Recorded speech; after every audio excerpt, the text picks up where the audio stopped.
Hi guys, how are you all? This is FJ What If?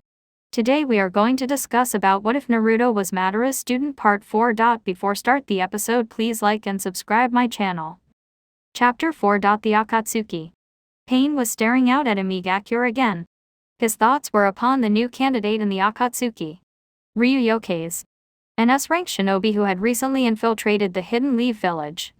He killed and injured many of Konoha's top shinobi, and almost killed the Hokage, Tsunade Senju. He also had the Sharingan, one of the most powerful Keki Genkai in the entire world. He may even have the Mangekyo Sharingan. Zetsu was correct in his assumptions of Yokeis. He was a powerful shinobi. Although he didn't know which village he hailed from, but it didn't matter as long as he was an S-rank shinobi, he was welcome among the Akatsuki. He had told Kakazu not to go after the bounty of Mr. Yokeis, if a shinobi who had 700 million bounty on his head. Kaketsu, the Akatsuki treasurer, would stop at nothing to retrieve that money. But then came the problem of his current status within the organization. He had no partner to be paired with, and he lacked one of the rings that linked him to the demonic statue. Orochimaru was in possession of the Sky Ring. Without it, Ryu Yokeis couldn't become a true member of the Akatsuki, and he already had in mind his perfect partner. Despite not meeting the man for himself, he could trust the person with his chosen partner, and possibly eliminate a thorn in their side. Tsunade was currently massaging the migraine that was slowly coming at her. Ryu Yokeis had caused quite the stir within the village, especially among the Anbu, Rookie 9 and Teen Guy. Well, now it was Rookie 7 since Sasuke's defection and Naruto's death. She had contacted Drea immediately to discuss the over-successful infiltration.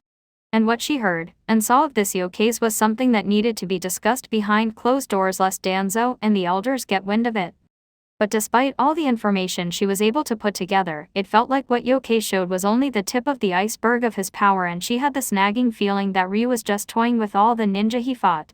There was only one question. Who is Ryu Yokeis? Hopefully Drea had the answer. And speak of the devil, when the old pervert came through her window. Supine, you wanted to speak with me? Greeted Drea in a happy manner. Wait, don't tell me. You finally came and want to confess to me that you love me. Continued Drea. Tsunade snorted and gained a tick mark at Drea's behavior of the serious matter. No, that's not what I called you for, Drea, said Tsunade. Drea adopted his serious demeanor. How is the monkey brat's training? Asked Tsunade. Who?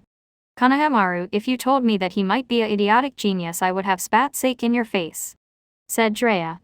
But seriously, his training has been good, and this is a great way of repaying sensei by training his grandson, but his current power level would be that of a low genin. Give me another year, and he may be low chunin level, said Drea.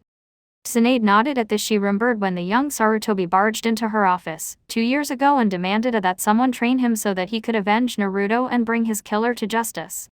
Flashback.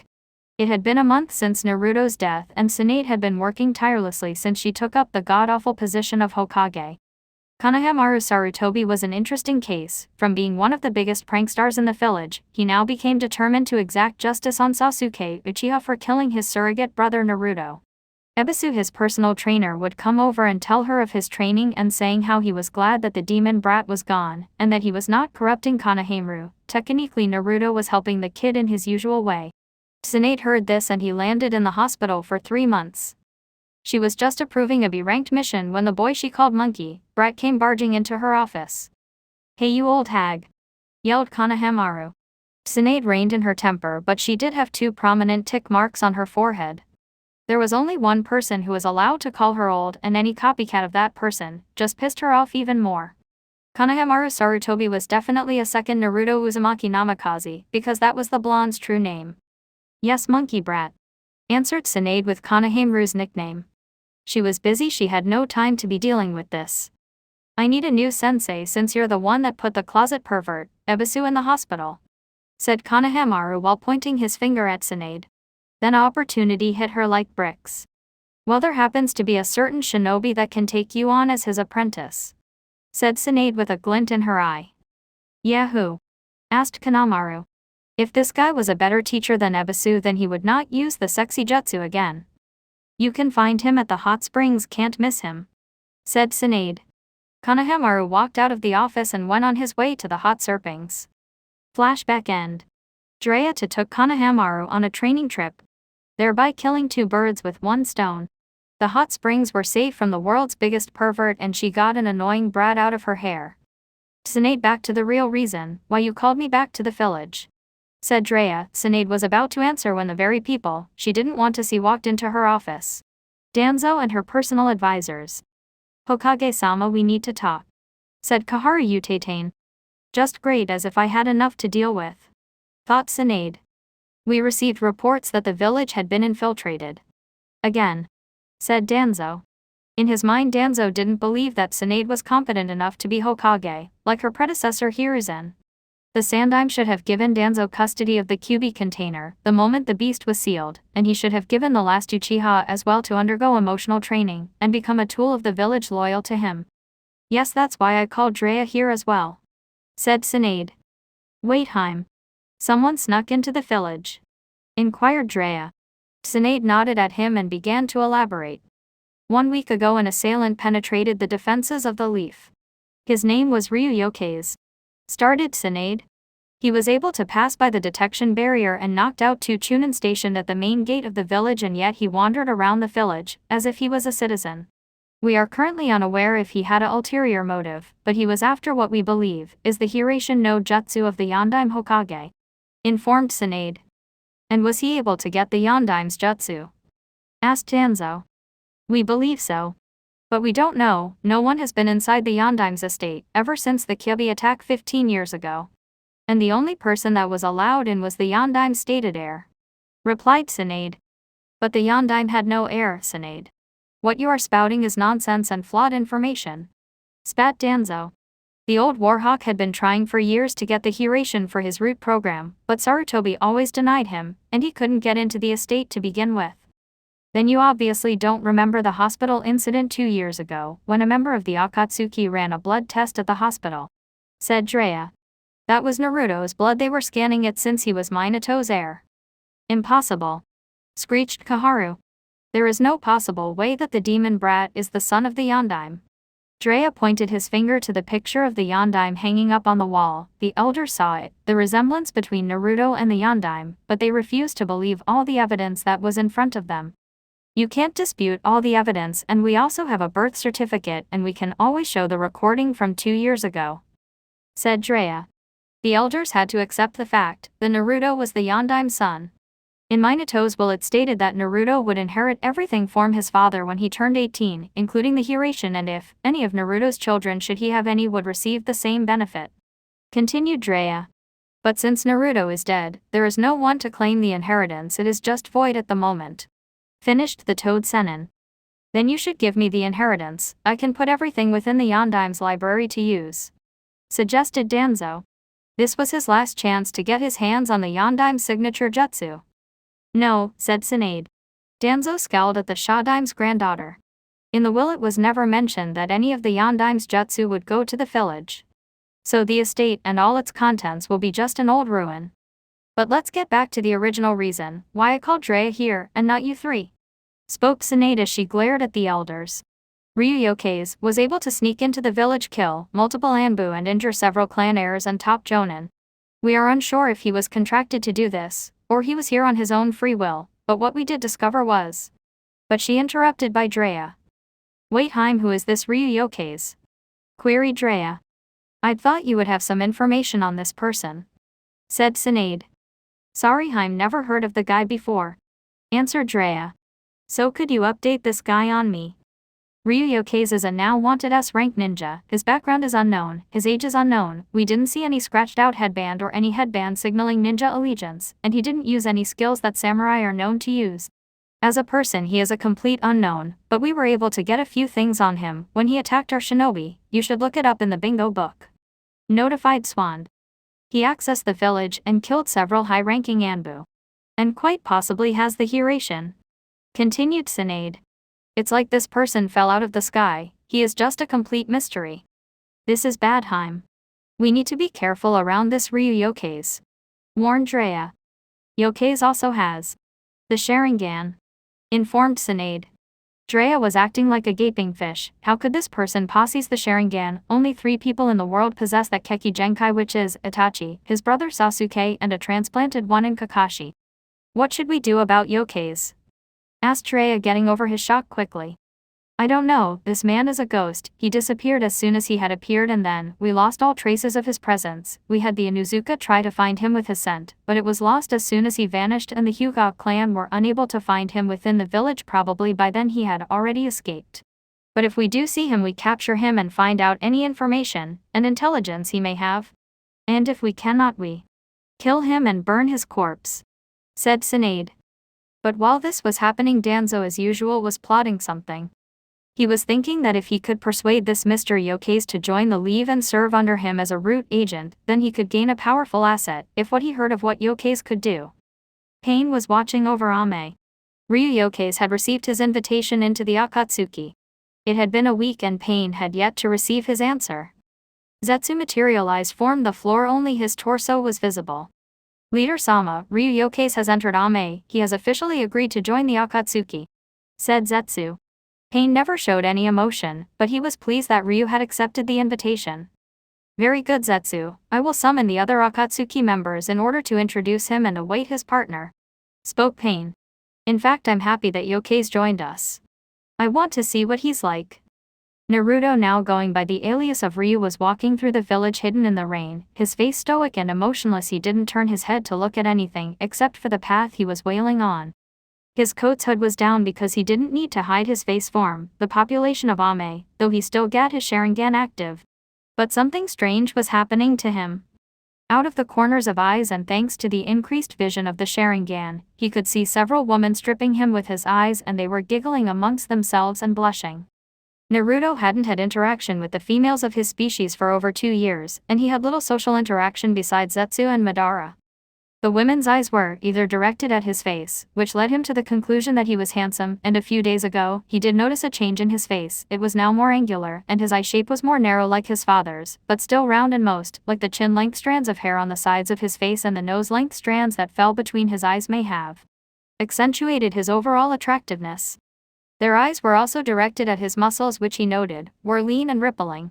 He knew that all the physical workouts Madara made him do likely had a part to play with this. And his armor did little to hide all the muscle he had, such as his chest and biceps. Or they were directed at his crotch, where women both teenage and other ages blushed furiously, and later they had chronic nosebleeds, and many women were taken to Am's hospital to treat blood loss. To Naruto this all seemed weird, and yet he had an amusing feeling inside of him. He just couldn't explain, but it made him chuckle. When he was invited to the Akatsuki, he received a letter hand delivered to him by Zetsu explaining to come to the tallest tower in the hidden rain. That's where he supposed the leader of the Akatsuki stayed. He already had the pleasure of meeting 2 other Akatsuki members: Itachi Uchiha, Sasuke's older brother, and Kasami Hoshigaki, the Kirigakure no Kajin, monster of the hidden mist. He hadn't met any other members, but he was sure that some, if not most, were freaks, because most S-rank shinobi were freaks. But he was wondering who he would be partnered up with. He had a million guesses going through his head. He just hoped it was someone quiet and not a freak. He would have arguments over which one was better, or which ideal is correct. He didn't have the time nor the patience for that. Then he had Pain's tower in his sight. It really was the tallest tower in the village. It easily dwarfed all the other skyscraper-like towers, and it was quite interesting in Naruto's opinion. It had 4 faces on each side of the tower, with multiple pipes and tubes sticking out of each of his faces. Naruto could barely make out a silhouette on the tongue of one of the faces. But he shrugged it off and continued onwards. He reached the base of the tower and found a chain-link fence surrounding it. He jumped over the fence and walked up to a door on the side of the tower. When he opened the door, he was met with stairs. Lots of stairs. He groaned a little and starting his trek up the tower. Zetsu was waiting next to Pain, along with Konan, waiting for Ryu to arrive. Konan was a little anxious. She had no idea what this Yokais person would be like. What if he enjoyed killing like Sasurai and Haiden? What if he was psychotic like Kasami and Kakazu? She just hoped he didn't have a stupid obsession for art or money. Pain didn't care what Ryu was like, as long as he served his ultimate goal, then nothing mattered. Zetsu. He was just Zetsu. Nobody knew what he was thinking except for Naruto, but he would only be half right.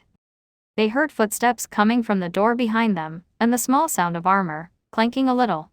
White Zetsu smiled. Ryu would have a hard time getting adjusted to being with a partner, but he knew that all these years training would have to amount to something, so this would be interesting to say the least. Black Zetsu couldn't smile, but he was in a way excited for Ryu's reaction to working with a partner. The door opened and the trio saw a man clad in black. He had black leather armor that hugged his form quite nicely, he had black pronged pauldrons on his shoulders and black pronged bracers, and black clawed gloves. His boots were unique for he had silver claws on the toes and sharp spurs on the back of the heel. He wore a light blue rope, belt with the ends of the belt hanging between his crotch and right leg and ending down below the knee. He also had a black sleeveless coat with the edges tattered along with bright red flame motifs on the edges and had the kanji for Kuro, Ryu Black Dragon, on the back. The coat also had a hood and a long collar with 6 silver magatama on each collar. He also had a long katana held by a sheath on his back with a light blue rope on the hilt that was 23 inches. His face was narrowed, and he had golden spiky hair that ended in a low ponytail. He also had chin-length strands of golden hair that framed the sides of his face and nose-length strands that fell between the eyes and parted at his nose. He had narrowed eyes that were slightly rounded with a pair of blood-red Sharingan in each eye. Overall, the man was extremely handsome. If he wasn't a shinobi, he'd be a great male model. Konan found herself blushing a little when her eyes traveled downward towards his man package, and in her opinion, he was quite big. Both Zetsu and Pain didn't notice the stain of pink on her cheeks. Pain turned around and faced Ryu. And his first thoughts on the man was a man who carried himself with confidence and pride in his power. But the blonde hair he never pictured in his mind. "Welcome Ryuyokeis to the Akatsuki and Amigakure," greeted Pain. Ryu didn't physically register what Pain had said, but his eyes spoke the truth. Konan stepped forward and handed him an Akatsuki cloak. Naruto was taken back by the sheer beauty of this woman. She had a perfect heart-shaped face with stunning blue hair, with some tied in a bun with a blue origami flower. She had enchanting amber eyes and unique piercing under her lip, and he could tell she had a killer body underneath her cloak. Magnificent was the word he would use to describe her. He took the cloak in his hand. It was the usual thing, black with red clouds. Ryu took the cloak off Kanan's hands, but he never noticed his gloved hand touch hers momentarily, where a spark seemed to see tooth between the two. Konan blushed a little while Naruto hid his expression. Years under tutelage of Madara allowed him to control his emotions quite well. Naruto slipped the cloak over his body and readjusted his katana sheath. The cloak fit him perfectly and you could still see his ankle-length coat. "Now Ryu, I will be teaching you a jutsu that will allow us to communicate with the rest of the Akatsuki," explained Pain. "You only require the ram seal and you only say the jutsu's name. Everyone in the room used the ram hand sign and focus their chakra." Pain didn't have to tell him the name of the jutsu because Naruto could read lips thanks to the Sharingan. "Gentishi no Jutsu, magic lantern body technique," chanted everyone in the room. They then found themselves in a dark cave-like room with a burning lantern in the middle. Naruto noticed that his body had an astral rainbow look, and the only thing that didn't appear like a rainbow was his eyes and the red clouds on his cloak. He also noticed that Pain, Zetsu and the unknown blue-haired woman, unknown to him, were also with him. Then 6 other astral bodies appeared. 4 of these bodies he didn't recognize, but 2 he recognized even with the celestial bodies blocking their appearance, Itachi and Kasami. Then all eyes turned towards the leader. Zetsu had told Naruto earlier on that he should refer to Pain as Leader Sama, but why he had no idea. Even Itachi fell in line with Pain, and the Uchiha prodigy was incredibly strong. He was one of the strongest Uchiha to come out of the clan, excluding Madara and his brother Izuna. And the other S-rank criminals among him bowed down to their leader. "Welcome. I have gathered you all here to welcome the newest member of the Akatsuki," said Pain. Everyone in the room except Konan and Zetsu turned to their newest arrival. The ones who had the biggest reaction to the new member were Deidara and Itachi. Deidara sputtered around. This guy had the eyes he hated the most, Sharingan. He would always remember the humiliating defeat Itachi gave him before he joined the organization. Itachi's reaction were raised eyebrows, which was the most you would get out of him. But the thoughts going through his head were, why does this man have the Sharingan? Is he an Uchiha? "This is Ryuyokeis," continued Pain. He was about to say something but he was cut off by Kakazu. "I've heard of you, Kuro Ryu Black Dragon, quite the bounty on your head and all the shit you've done," said Kakazu. "It's too bad I can't kill you yet, I would have loved all that money." Now Kakazu, he might be a fellow follower of Jashin-sama," said Haiden. "So tell Mr. Yokeis, do you follow the laws of Jashin-sama?" "Who?" said Ryu with his usual blank face. Haiden face faulted at what Naruto said. "Is that some kind of wandering clown who uses his hands as feet and feet as hands and can't tell the difference between his ass and head?" continued Ryu.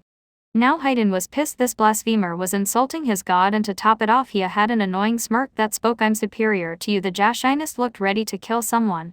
Kakazu just smirked, he was liking this guy already. Itachi's face twitched a little, finding the situation funny. Kasami laughed, you couldn't see Sasori's face. Deidara was chuckling a little and Conan had a small smile. "Hey, dare you, you blasphemer." Haiden took out his three-pointed scythe and aimed at Ryu. "Maybe I should offer you up to Jashin-sama," said Haiden. "Sorry, I don't swing that way and I don't like clowns," baited Naruto with the signature annoying smirk. Smoke was fuming out of Haiden's ears. How he would love nothing than to punch that grin of his face. Kakazu started laughing along with Sasori. Deidara and Itachi was chuckling a little. Conan let loose a few giggles. "Now threaten me again and I will stab your eyes with needles and have you relive what you fear most," threatened Ryu, leaking a bit of killing intent. Haiden was frozen in fear, and since he couldn't die, so Ryu must have been serious. Kasami grinned a sickly grin. Itachi was emotionless. Sasori was chuckling from seeing Haiden's reaction. Deidara whistled, and Kakazu was smirking at the mental image he was able to conjure up. But there was still some questions that needed to be answered. "Hey, tell me something, Ryu, my man. How do you have those infernal eyes?" Asked Deidara. Even though he hated the Sharingan, he liked Ryu despite only knowing him for a few minutes. "They were a gift," answered Naruto. "You asked how I have these eyes, not who or when I got them, so, no more questions about my Keki Genkai," threatened Ryu darkly. Deidara seemed to shrink in size at the piercing glare he was getting from Ryu. He made a mental note not to piss him off. "May I ask, Ryu?" said Sasori, gaining Naruto's attention. "What do you think of art?" asked Sasori. Before Naruto could answer, he was cut off by Deidara. "Why would Ryu, my man, be interested in your art, Sayori, my man?" protested Deidara. "True art is a spur of the moment, watching it dazzle the sky and in a bang it is gone. That is true art. I don't think I asked you on what your paltry version of art is, Deidara," spoke Sasori. "Besides, true art is eternal beauty, making it last forever, preserving it through the ages. That is the only way art can be appreciated." Ryu coughed, gaining the two bickering artists' attention. "My version of art? Is that what you said? What was it, Sasori?" asked Ryu. "Yes, what is your art?" asked Sayori. Ryu contemplated this for a while. He never really thought of anything outside training and his ultimate goal. He then looked over at Conan and he truly found his answer. Art is enjoying one's passion in the company of another. This kind of art is temporary, but it's far more enjoyable and pleasurable, answered Naruto. Deidara and Sasori were intrigued, so was everyone else in the room, especially Conan. "Good. Since we have introduced each other, it's time for missions that the Akatsuki have been contracted to undertake. I will relay these missions later," spoke Pain. He turned to Yokaze. "Ryu, I am aware that you lack a partner within the organization, so you will be paired with Conan," said Pain. Conan widened her eyes at this because she never expected to be separated from Nagato. Ryu didn't really care so long as they could work together. He had no qualms. "Your first mission as a partners will be to retrieve Orochimaru's Akatsuki ring. Assassinating him is secondary and only when the opportunity presents itself," continued Pain. Nagato knew of Ryu's skills as a master of stealth. If he was able to sneak into Konohagakure, then Orochimaru's base wouldn't be that hard. "Now go." Naruto then found himself back at the dreary tower again. He saw Zetsu standing around being Zetsu. "I will try to find Orochimaru's base. All I know is that it is hidden near Kusagakure. Goodbye," said Zetsu as he shifted within the ground. Ryu looked over to Conan and saw her fidget around uncomfortably. She wasn't expecting this. Conan had mixed feelings at the moment. She knew why Pain teamed her up with Ryu, but she felt a little uncomfortable around him, but she didn't want to be separated from Nagato. Then her mind caught up with her and she put on her neutral demeanor. "I will meet you at the entrance to the village in half an hour," spoke Conan. Ryu nodded and left the tower, heading for the entrance. He was at the gate of the village and there wasn't anyone around until Zetsu appeared. "You got quite a good catch, Naruto," teased White Zetsu. "I mean, she's hot, like amazingly ho." White Zetsu would have continued if it wasn't for the deathly glare he got from the Sharingan-wielding blonde. He hated when Zetsu was like this. "White Zetsu," said Naruto. The white half shivered a little at the glare he was receiving. "How do you picture your death?" asked Ryu. "I stuttered Zetsu. "Do you want me to choose your death for you?" asked Naruto as he put on a curious expression. I'm pretty sure that can be arranged. White Zetsu cowered while the black half was chuckling. Naruto just made the white half a little bitch just by looking at him. I will try and find Orochimaru's exact location near Kusagakure, however it will take 3 days before that happens, said the black half as the plant thing sank into the ground. A few minutes later Ryu saw Konan wailing over to him with a conical straw hat with tassels hanging down and a small bell held by a red string. She was also wearing one. Here, she said as she presented the straw hat to him. He took it from her hands and placed it on his head. It was quite comfortable. Thank you, said Ryu. Konan blushed a little but quickly forced it down. They both began to walk towards Kusagakure, which geographically wasn't very far. They walked for a few hours in silence, agonizing silence. So Ryu decided to start up a conversation. So have you ever met Orochimaru in person? Asked Ryu, and he knew it was a bad question. Konan never expected Ryu to talk to her anytime soon. But she decided to answer. No, I have never met Orochimaru in person, answered Konan. And I don't particularly want to either. Naruto didn't say anything because there was no point in wondering why. There is an inn 25 kilometers from our position. We should rest there for the night, do you agree? Said Ryu. I do agree. We won't be able to follow the path and Zetsu's directions during the night, she said. Naruto never expected her to be so cooperative. He thought she was going to make his life difficult by overriding his authority and her always taking the lead and listening to her. This was amusing to him, but he mistakenly let a chuckle escape his lips, something which Konan heard. Something amusing? She asked/stated. I find it amusing that you are not what I expected you to be, replied Ryu. Konan raised her eyebrow at the blonde in confusion. And what did you expect me to be? She queried. She was interested in knowing what he thought. I expected a strong, confident woman, and yes, she truly is what I expected. Konan blushed at the compliments aimed at her.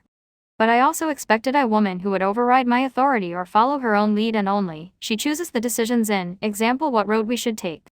Konan didn't know if she should frown or scowl. They now had the inn within their sight.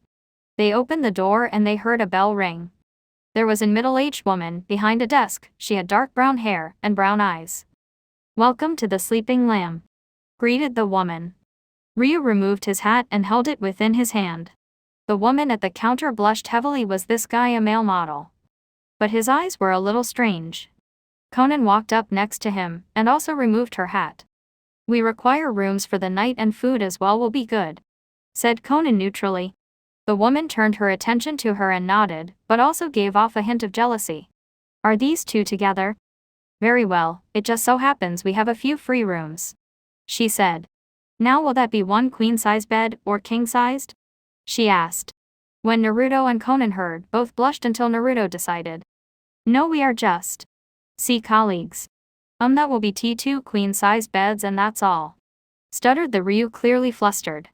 Konan still had her blush and was trying to force it down. The receptionist nodded and handed a key to a room. It's too bad you two are not together. You'd look like quite the cute couple along with your matching clothes, continued the woman. Konan blushed even more. Yes, she was physically attracted to Ryu, but that was it. Naruto was a lot better at controlling his flustered state and forced down a blush that was starting to appear. Thank you for the room, said Naruto, and was reminded that there was a phone for room service. The two walked around the large inn and found their rooms. It was room 69. It had to be that number, thought Konan. She was annoyed thinking that Yosuke and her were together.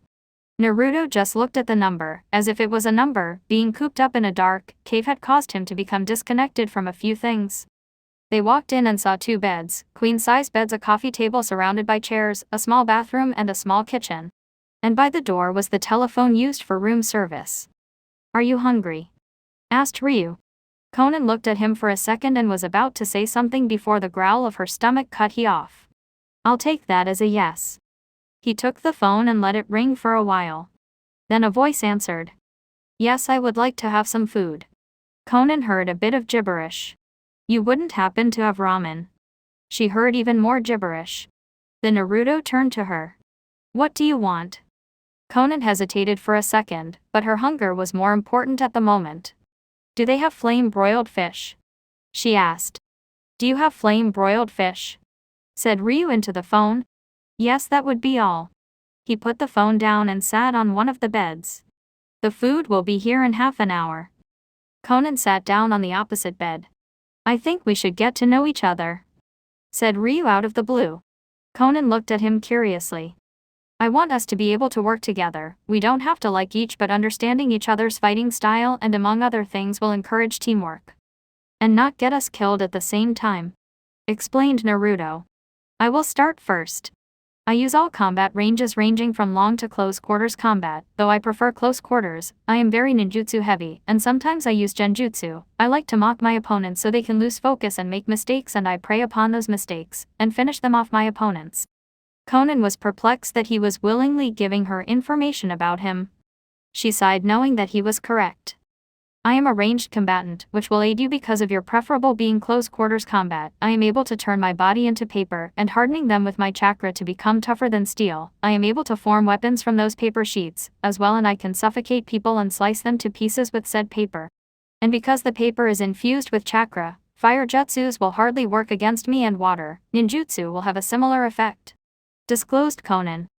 Very good. If you want to get to know me on a personal level, then just ask, said Naruto emotionlessly. Conan wasn't sure if she should ask. Other than Nagato, she hardly knew anyone in the Akatsuki. The only other member she liked was Itachi, and they have hardly spoken to each other. Later their food arrived and they ate in silence. Naruto woke up the next day early. He looked over at Conan, who was still wearing her cloak, sleeping on the bed. He got up and created 10 shadow clones, and ordered them to learn the Hiration that he inherited from his father. He knew that he couldn't learn such an advanced and powerful jutsu in a few days, even with Shadow's clones and the Sharingan. It would take him a few weeks or a couple of months depending upon the difficulty of the jutsu.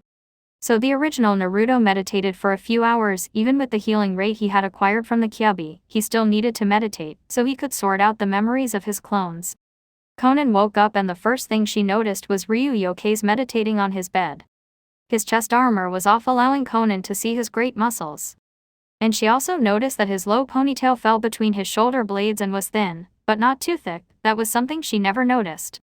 And somehow he didn't have a single scar on his body. Wait, no. Adjusting her eyes to the light, Conan saw what appeared to be a point of contact for a lightning bolt, which struck him over his heart, and its appearance was grisly to say the least. She had 1 or 2 scars on her body, but they were small and hard to locate. And still she never expected Yokes to have blonde hair. She originally pegged him as a black. Deciding to use this time of meditation to her advantage, she subtly walked into the bathroom and stripped down naked. She peeked through the door to see Ryu still sitting there, unmoving. She turned on the shower and gracefully stepped in and started washing herself, but made sure to remove her origami flower and Akatsuki ring. Her ring was white in color and had the kanji for white on it. After she was down, Conan dried herself off with a towel, and she put all her clothes back on. She left the bathroom to find Zetsu and Ryu conversing with each other. They looked back at her. We have found Orochimaru's hideout, stated Naruto. Now Conan was interested. Our primary objective was to collect his ring, and killing him a secondary objective. His base is 17 kilometers southwest from our position, hidden within the ground. This will make getting into his lair all that much more difficult. Do we even know where the door to his hideout is? Asked Conan. But this time it was Zetsu who answered. The door is surrounded by trees and it's a metal hole in the ground. It's just like what Ryu said. It's 17 kilometers southwest from here, spoke Zetsu. With that in mind, Zetsu melded into the ground. Both Naruto and Conan were ready to depart. But Conan remembered to pay the receptionist, something that never came to mind for Ryu. Both walked towards their destination. There was little need to run. Then Conan remembered what Ryu said about getting to know each other and work cohesively as partners. Ryu, what do you like? Asked Conan. Ryu was caught off guard by this question. He couldn't remember what it was that he liked. I like training and expanding my arsenal as a shinobi and fighting strong opponents, replied Naruto. Well, it was progress in character development. She expected him to brush off the question. And what do you dislike? She continued. He did say that if she wanted to know him as a person, she would just have to ask. I dislike idiots, arrogant people, ignorance and snakes, spoke Ryu. Though Conan would never know that what he meant by snakes was actually Orochimaru. Then I get the feeling that you won't like Orochimaru, said Conan, and she received a nod of confirmation from Ryu. They now saw the metal hole in the ground where Zetsu told them Orochimaru could be found. "Well, this is it," said Ryu. Though Konan didn't notice his Sharingan spinning rapidly. "Shikigami no Mai," thought Konan.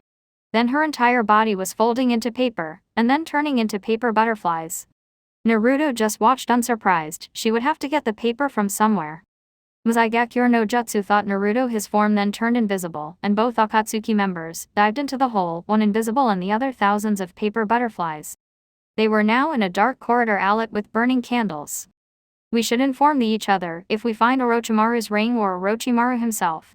We need to find a way to signal each other," whispered the invisible Naruto to paper butterflies. Then one of the butterflies became a paper aeroplane. Understanding, Ryu nodded his head. Konan had a way of contacting him but not the other way around. He then unsealed a paintbrush and chakra ink, and started drawing a seal on the paper aeroplane. "This seal will heat up when I channel my chakra into it, letting you know that I have the ring," whispered Ryu. The aeroplane seemed to fly around him. Apparently Konan couldn't speak in paper form. Both went their separate ways in search of the ring. They searched numerous rooms, finding them empty. "I mean, why would you have so many rooms if you weren't going to use them?" Naruto made sure to pull up his hood on his coat. Orochimaru had seen him before, and they might recognize him even with the loss of his whisker marks.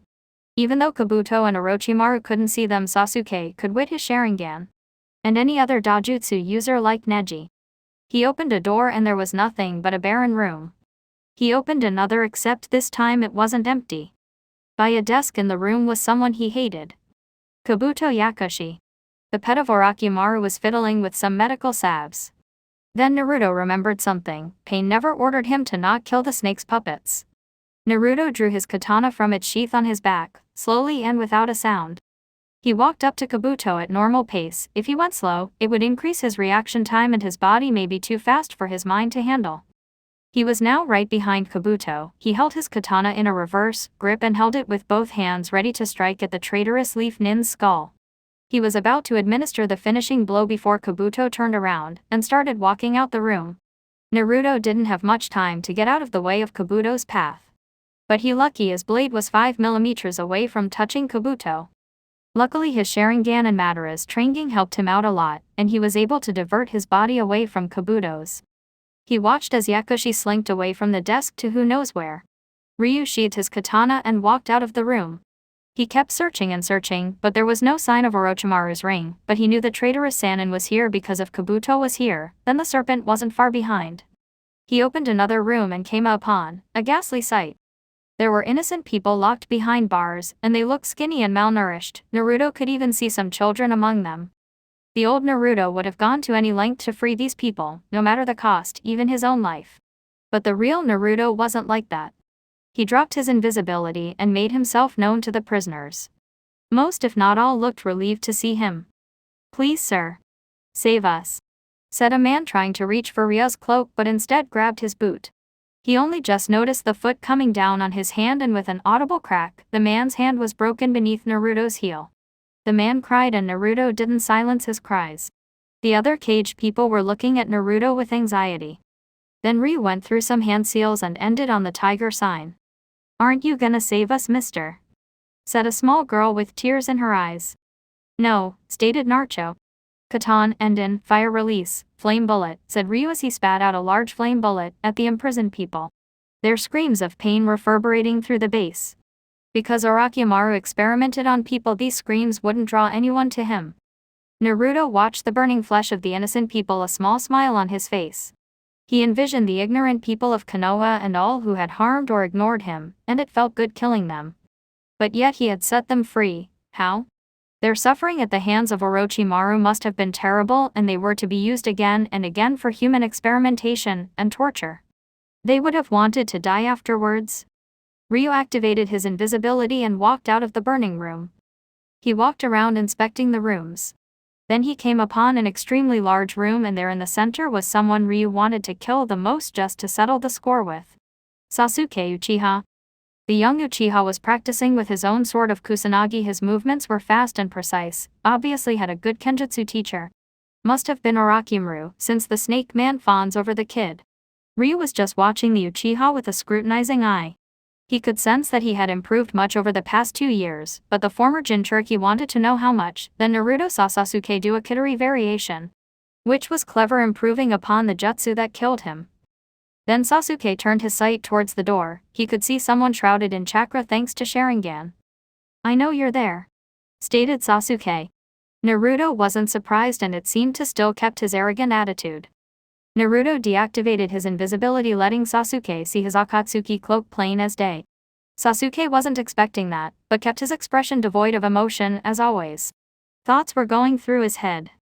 Akatsuki is a group of S-ranked shinobi like Itachi. When I defeat him, it will prove that I'm ready to kill Itachi, thought Sasuke. He also noticed that the Akatsuki member was wearing a hood, shrouding most of his face. "I wasn't expecting the Akatsuki, to be honest," said Sasuke to Ryu. Ryu smirked. "By testing out my skills on you, then I will be ready for Itachi. By killing you." Naruto chuckled. "When you compare Itachi to Madara, you would know that Itachi, despite all his power, is no match for the ancient Uchiha. Itachi is dirt to compare to Madara." And now Sasuke thinks he's ready to take on a shinobi who could rival Madara. That's completely laughable. Sasuke heard this chuckle and decided to make a point. "Why are you chuckling? You should be cowering before me because only a Uchiha can defeat an Uchiha?" spoke Sasuke with that arrogant voice of his. Naruto just chuckled some more.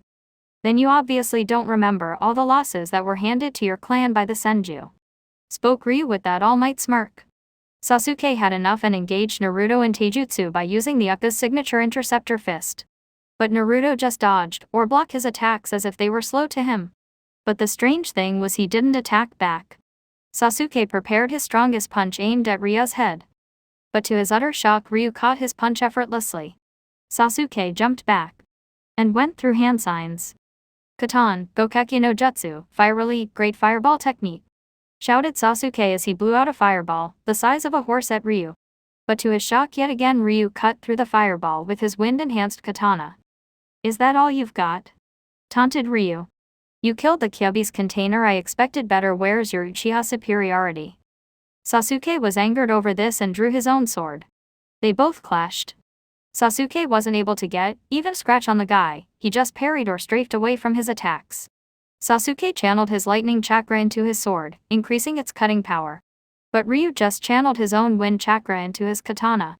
The lightning-enhanced sword did little against the wind sword. Sasuke was fuming. Everything he did against the man did little to nothing. He was supposed to be an Uchiha and elite, but yet this nobody was toying with him. "Stop toying around," he yelled. He aimed to slash at Ryu but was met with air. He just vanished. "Behind you," whispered a voice. It was Ryu with his back against his. "You know, this fight, if you could call it that, has been rather disappointing," informed Ryu. "I expected better from Itachi's younger brother," baited Ryu. And it worked like a charm. Sasuke was furious, so he attempted to spin around and face Ryu. Instead, Naruto elbowed Sasuke in the head, almost knocking him out. Sasuke keeled under the force of the elbow. It felt like a brick, hitting his face. "It's too bad after all that training. If you can't defeat me, how can you hope to defeat Itachi?" whispered Ryu in Sasuke's ear. He grabbed Sasuke by the back of his collar and held him in the air. "You're not the only one who has the Sharingan," said Naruto as Sasuke looked into his eyes. "Weak. You're still so weak. If you can't kill a member of the Akatsuki, then you can't kill Itachi." Naruto chucked Sasuke a good distance away. But the Uchiha was wondering how this nobody had the Sharingan. "I've gone easy on you, but remember, train harder," said Ryu with that smirk. Sasuke watched the Akatsuki member walk away from him. "Wait!" shouted Sasuke. Naruto turned his attention to him. "Who are you?" asked Sasuke wearily. "Ryu Yokaze," said Naruto.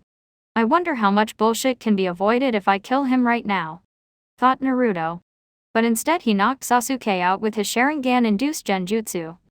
Naruto walked around the base, some more, when he caught sight of a paper aeroplane with a small seal on it. The paper flew around him a bit. "Do you have the ring?" asked Ryu. The aeroplane nodded. Naruto was about to leave the underground hideout when he felt a presence behind him. Well, it looks like the Akatsuki have finally tracked me down," spoke a sickly sweet voice. Naruto turned around and came face to face with the man he hated most. Orochimaru. said Ryu blankly. Orochimaru knew from first glance that this man was new to the Akatsuki. Tell me. Are you new to the Akatsuki, and if so, what is your name? Asked Orochimaru with a frown. For if there was one thing he hated more than his home village, it was his former Akatsuki colleagues he worked with. Yes, I am new to the organization and my name is Ryu Yokaze, said Naruto as he allowed Orochimaru to glimpse his eyes.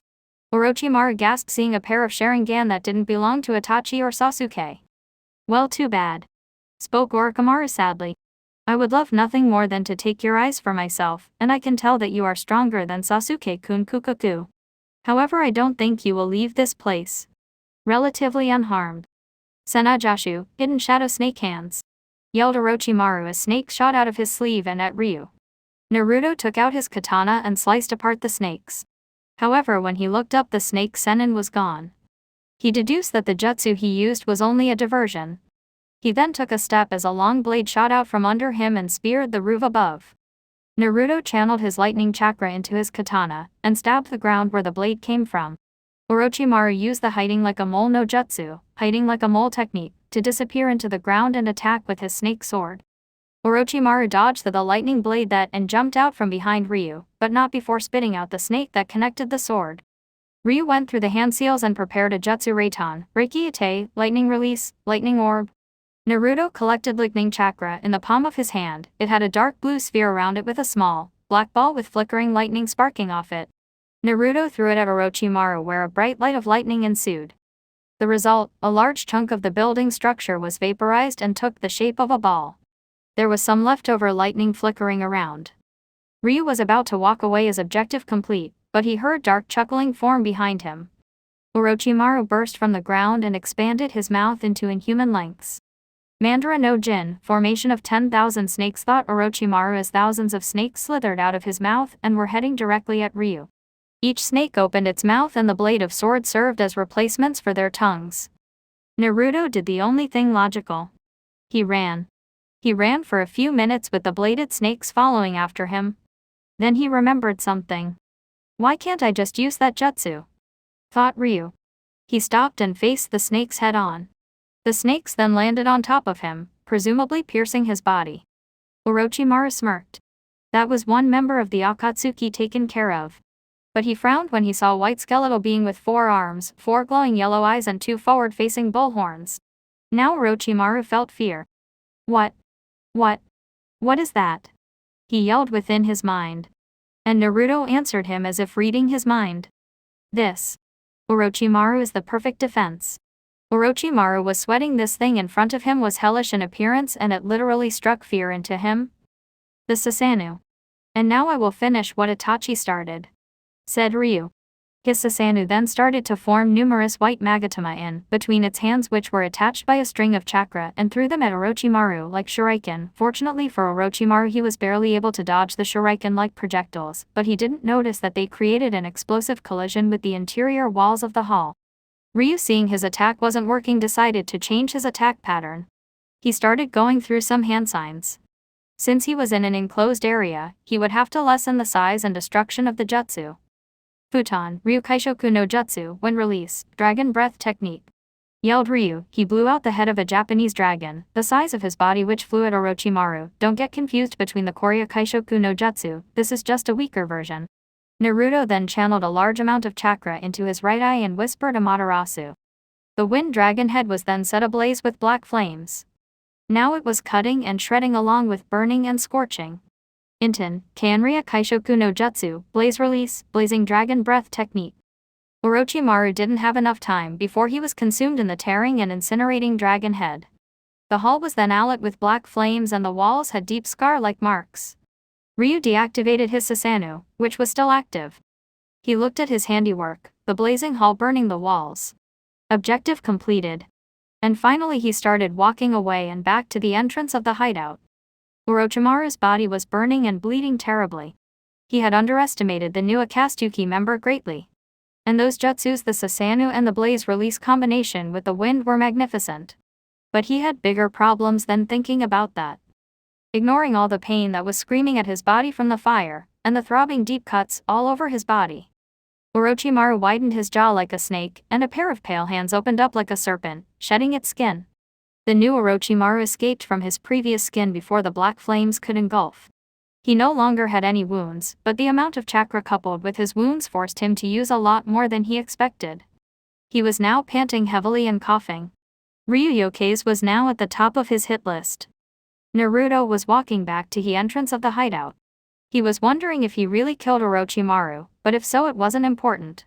He found Konan waiting for him at the entrance, holding a ring between her fingers. She offered him the ring, in which she received a thank you in return. I heard the sounds of fighting within the halls. Orochimaru? She asked. Yes, I fought him, not sure if I killed him. The man's like a cockroach, no matter how many times you flush them down the drain they always happen to find their way back. Spoke Ryu. Konan nodded her head at his assertion. You could never tell with Orochimaru. They exited the hideout and started walking back to the hidden rain, where they would receive their next orders.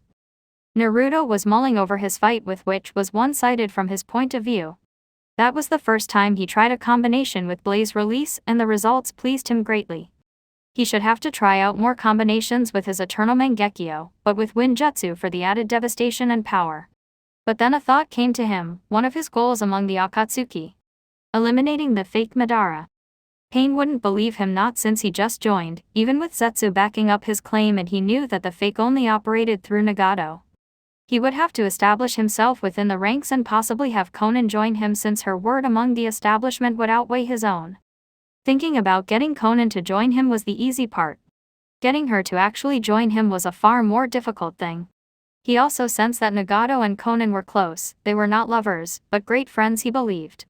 And Nagato was more likely to believe her than Zetsu any day, but he also needed proof that Madara was not Madara. But conspiracies such as these would take time. So now was a good time to enact his plan. Konan, what do you like? Asked Naruto with his hood down.